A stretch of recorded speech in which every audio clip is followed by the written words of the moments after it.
As dry and sarcastic as I am, I've never done an anti-haul, and that just seems wrong for some reason. Hello everyone, it's Kendall here, and today we're doing my first ever anti-haul. I love these. These are quickly becoming some of my favorite videos on the internet. If you have no idea what an anti-haul is, it's basically I'm gonna sit here and talk about products that I refuse to buy for any host of reasons, and possibly roast some products in the process. If you like these products, if you like these brands, if you like these people, great. I'm not saying that I hate any of these brands or people that are making these items unless explicitly said so. The same way you have every right to spend your coin the way you would like to, the same way I have every right to as well.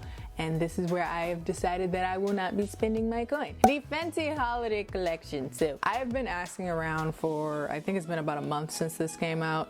Has anyone bought this? And from what I'm hearing, most people that I know personally have not. I think I only know one person that has purchased it and she likes it, but she's a big Rihanna fan, so I can't help but wonder if that's the reason why. Basically, when it comes down to it, I feel like everyone is kind of thinking the same way that I'm thinking, but they just don't want to say it because it's Fenty.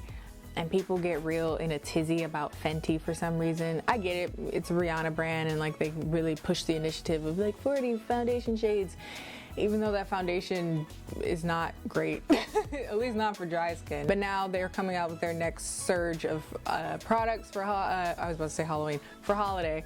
And people are just quietly not buying it, at least the people I know. Kind of the complaint that I had when looking at the collection is like, how am I supposed to use this stuff? I'm speaking specifically about the eyeshadow palette. It's a 14 pan eyeshadow palette and every shade is shimmery, glittery, sparkly.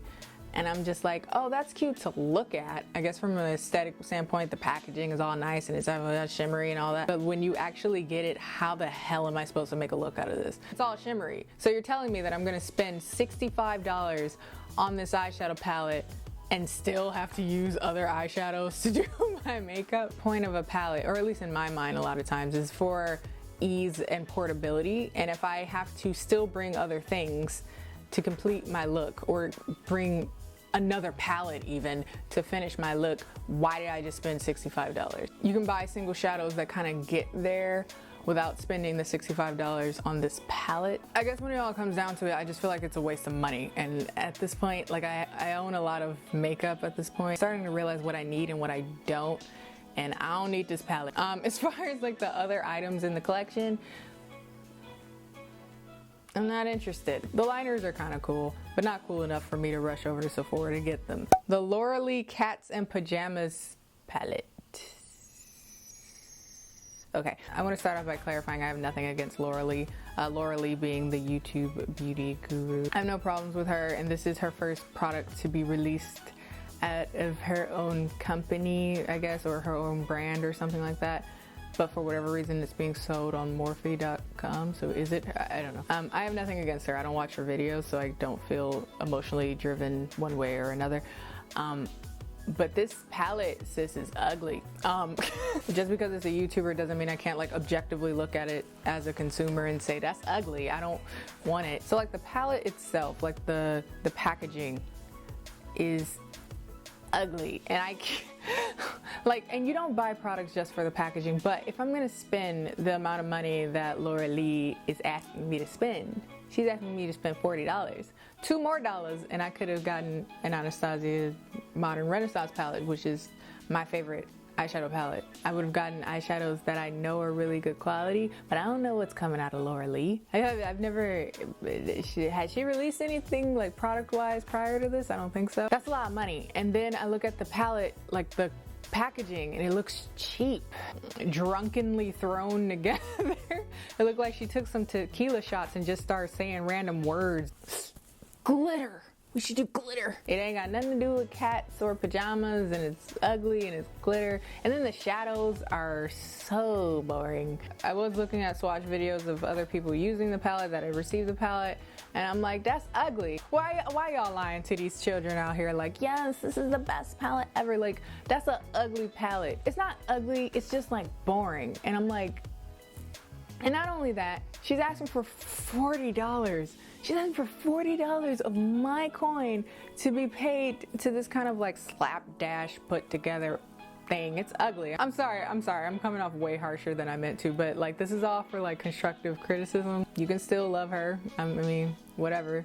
It's also being sold on the Morphe website last time I checked because I was shopping for Morphe shadows. And I'm like, why are y'all selling? This is a bad business plan because like you're selling this palette next to palettes of equal or better quality that are half the price. So what you're telling me is that I gotta pay an extra $20 for what? Laura Lee's name? Again, I don't feel one way or another about Laura Lee. So this is a no for me. But good luck, girl. Like, I hope, you know, I'm rooting for, you know, all YouTubers trying to do business deals out there. I hope somebody buys it since you put all this work into it, but I won't. Sorry. The 3CE Mood Recipe 2017 collection. This might surprise some people because if you've been on my channel, you know that I keep up with Kbeauty as well as Western Beauty. So the new Mood Recipe line came out. It looks beautiful. All the like pretty nudes and beiges and warm tones and all that. It's still cute. Too much like last year's Mood Recipe for me to justify going out of my way to get these. I mean, this one I'm gonna say with an asterisk because I'm going to Korea next week. So if I'm there and it speaks to me more while I'm there, maybe I'll change my mind. But as of right now, I'm not going out of my way to get anything from this collection. The eyeshadows look a bit too much on the cool side for my skin tone, except for one palette, which is a super warm palette. And I have 80 billion super warm palettes. I can't justify buying another one, especially from a brand that's been less than consistent with the quality of their eyeshadows. Their singles tend to be very, very good, but kind of the trios I've tried and other kind of palette things that I've tried have been a little hit and miss. Also, it's not a cheap palette. If I recall correctly, it's 38,000 won, which is equivalent to somewhere around like $35. And I'm just like, no, I won't be doing that. And as far as the lipsticks, they look basically identical to last year's lipsticks, and I have all of last year's lipsticks. I don't know if they're discontinued last year, so I guess that would be the only push for me to buy them, just so that I'm using products that I know are very widely available online. I don't know, man. I don't know, man. I don't know what I'm gonna do, but as of right now, I'm gonna give it a hard pass because there's nothing that's making me really want to go out of my way to get it. Tarte Toasted palette, similar thing. As far as like too many warm palettes, I have enough warm eyeshadow palettes to last me several lifetimes. I will be beat until death and then afterwards.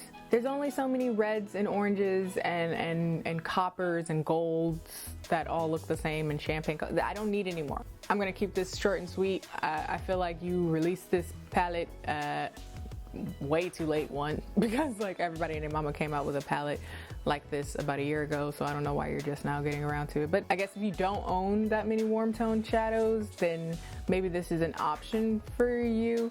The Pony Effect Limitless Mastery Eye Palette, or that big ass palette she came out with a few months ago. Okay, so the problem I kind of have with this palette is the same that I had with the Rihanna palette. What am I supposed to do with this? I think what makes it even more of a no is that they put a few mattes in the palette, but they're like completely useless mattes. So at least before, in the Rihanna palette, like I could use all the shadows, but I just had to use them with other shadows. This one, I can't even use all the shadows because some of them are just so cool and gray that I can't use it on my skin tone. Granted, I realize it's a Kbeauty brand, so it's more like focused on Asian skin tones, Korean skin tones, but you know, Pony Effect has made an effort to do swatching on several skin tones, which leads me to believe that she wants her company to be a bit more worldwide and a bit more accommodating for different skin tones. And it looks ashy on her. It looks ashy on the black model. Granted, I'm lighter than the black model, so maybe it would fit me a little bit better, but still, I couldn't imagine that undertone would suit me. Also, it's hella expensive. I've seen it anywhere from $60 to $90, and I'm just like, yeah, no, it's pretty or whatever, because Pony Effect always does things very, you know, aesthetically. but I'm gonna pass. Also because Pony Effect eyeshadows, again, can be a bit hit or miss for me. So I don't want to gamble my money, so I'm gonna say no. So okay, so back to Western Beauty, any and everything from Natasha Denona. Well, at least her eyeshadow. I actually didn't look into anything else. Yo, eyeshadows, girl. Yo, eyeshadows, girl. Why? But what I love is when people try to sell me on the idea of buying Natasha Denona shadows. They're like, well, she's this cool celebrity makeup artist and she's been in the business for this. I was like, so is literally everyone else. They're still selling their products for like reasonable prices. And yes, I get it. Like, they're supposed to be super smooth and super this, but so are cheaper brands. Like, there is nothing you can say to me that would justify a 200 and something like, let me look it up. So I have the exact price for you. The Natasha Denona Sunset Palette is $129. That's her 15 pan eyeshadow palettes. Her 15 pan eyeshadow palettes are $129. Her 28 pan is $239. I can't.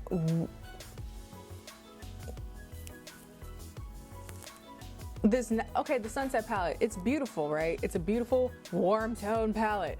You can't tell me that whatever it does is that much better than like a Morphe 3502 or the Anastasia Beverly Hills palette or any of the other friggin' million, billion, trillion warm tone palette. You can't tell me that there's something intrinsically different about your palette for it to be $129. Like, you just can't. And I'm offended that people keep trying to talk to me like I'm stupid. Like, okay, yeah, it's the smoothest eyeshadow you've ever felt. Who cares? Because when it comes down to it, I can find hella smooth eyeshadows that will give me the exact same look for not $129.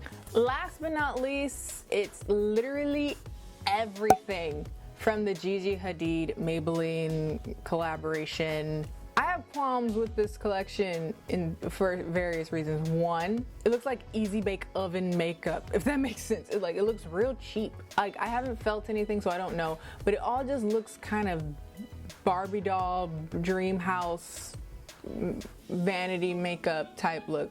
The pans are really weirdly sized and everything. Nothing is particularly spectacular. And then she got the nerve to charge some crazy amount of money for drugstore makeup. The little like ugly face palette thing is like $30. This is drugstore, honey. Who?